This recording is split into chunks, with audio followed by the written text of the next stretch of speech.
Assalamu alaikum wa rahmatullahi wa barakatuh. Wa alaikum assalam wa rahmatullahi wa barakatuh.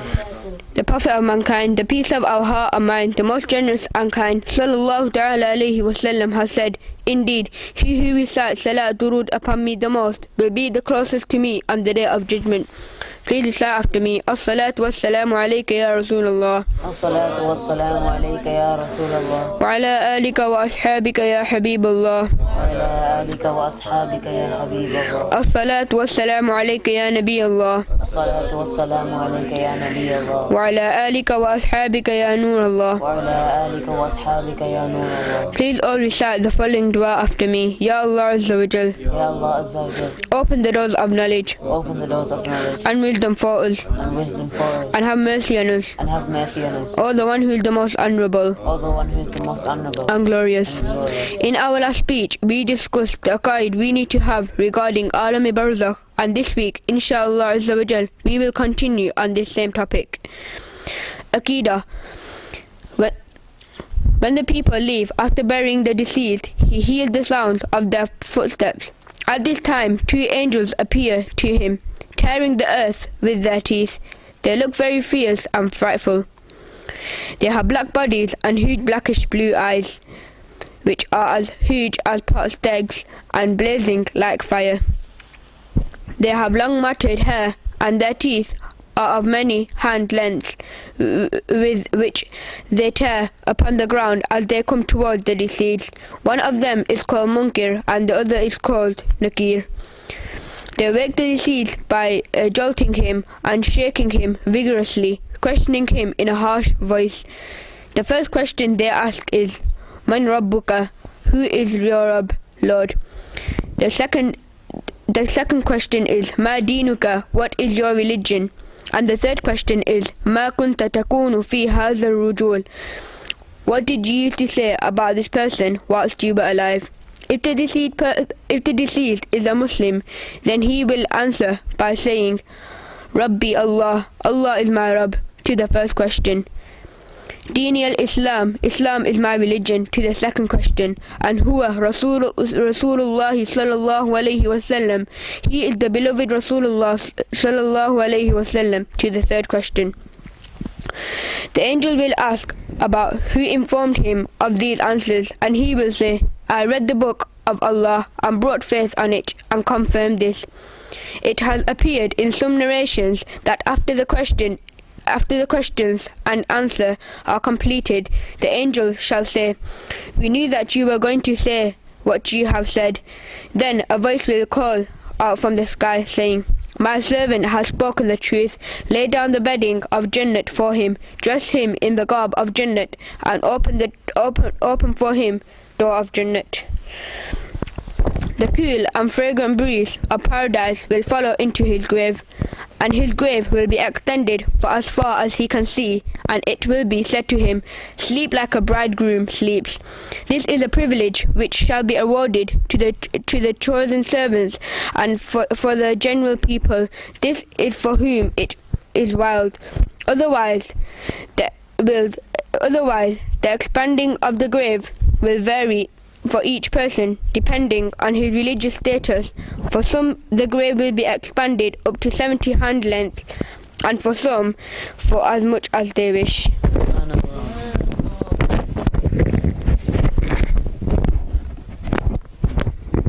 Some of the Muslims will also receive punishment in their graves. Then through the intercession of their peers, Mashaykh, the Imams of the Mazhab, and the Awliya Allah, Almighty Allah will accept this intercession through His mercy, and they shall be spared from the torment of the grave. Some have stated that the torment of the grave for a believer who was a sinner is only until the eve of a Friday. When this time arrives, then the azab punishment is removed, and Allah knows. It is however evident from hadith that any believer who passes away on the eve of a Friday, or on a Friday, or in the month of Ramadan, then he is spared from the questioning of the grave and from the punishment of the grave. Subhanallah. It has also been mentioned that a window of Jannat shall be opened for a believer, in this manner that first the window of hell shall be opened for him from his left side, through which he will experience the intense heat and foul odor of hell. It will then be closed immediately, and the window of Jannah shall be opened on his right. And it will be mentioned to him, if you had not answered the questions correctly, then that hell was for you. Now this paradise is for you. This shall be done so that the deceased may acknowledge the grace of his Rabb, that now he spared him from such a calamity and blessed him with such a great blessing. The procedure for the munafiqs, hypocrites, will be totally opposite to the above mentioned procedure.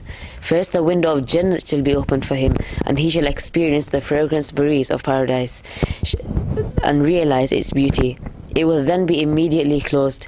This shall be done so that he may realize what a great bounty he has lost and how great a calamity he has been plunged into, for disrespecting and saying blasphemous words in the court of the Prophet ﷺ. If the deceased was a hypocrite, he will answer the questions of the grave by saying, "Unfortunately, I do not know anything." He will then say, "I used to hear the people say this, and I used to say to the same."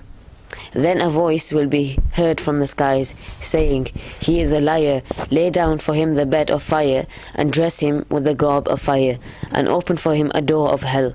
He will feel the intensity of the heat, and 2 angels shall be appointed to deal out punishment to him, who will not have the ability to hear or see, and in their hands there will be with them a powerful metal rod.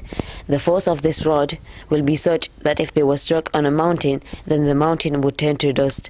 They will beat him severely with this rod. Snakes and scorpions will also dispense punishment to him by constantly biting and stinging him. Even his evil deeds shall be transformed into vicious dogs, wolves, and other forms. These two shall punish and torment him. The good deeds of a person shall take a pleasant form and give him immense comfort."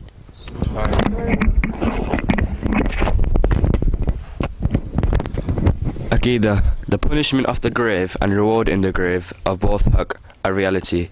Just as we have mentioned earlier whilst explaining this topic, that punishment or reward is for both the body and the soul. Even if the body is burnt, disintegrated or turned to dust, its original particles shall still remain in existence. All the pain and comfort will be through these particles, and the day of Qiyamah the physical body shall be raised again through these particles. These are minute particles which are found in the spinal column. These particles are known as ajabuzam. These particles are so small that they can not even be seen through a microscope, neither can they be destroyed by fire, nor can they be eroded by the earth. These particles are in their reality in the seeds of the physical body. The souls will thus be re-entered into the original body on the day of Qiyamah. This change or lessening does not change the human body in any way. A perfect example of this is a child, who is so small at birth, yet the child grows so quickly into an adult. Another example is that of a strong muscular youth who becomes weak and feeble due to illness. After recovering from an illness, the same youth becomes strong and healthy again. After all this occurring, it can never be said that the person has changed in any way. The situation on the day of Qiyamah is thus very similar. If a body has been disintegrated and the bones and flesh have turned into dust, no matter wherever its particles may be, Almighty Allah will gather all of it and bring it back into form, its original particles, which do not disintegrate.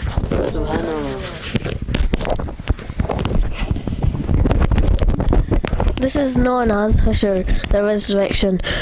One who rejects the punishment and rewards of the grave is a misled person.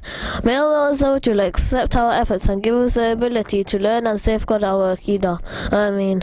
Next week, inshallah, we will continue to discuss the Aqida regarding Aalam-e-Barzakh. Until then, please remember us in your du'as. Jazakallahu khair. Assalamu alaikum wa rahmatullahi wa barakatuh.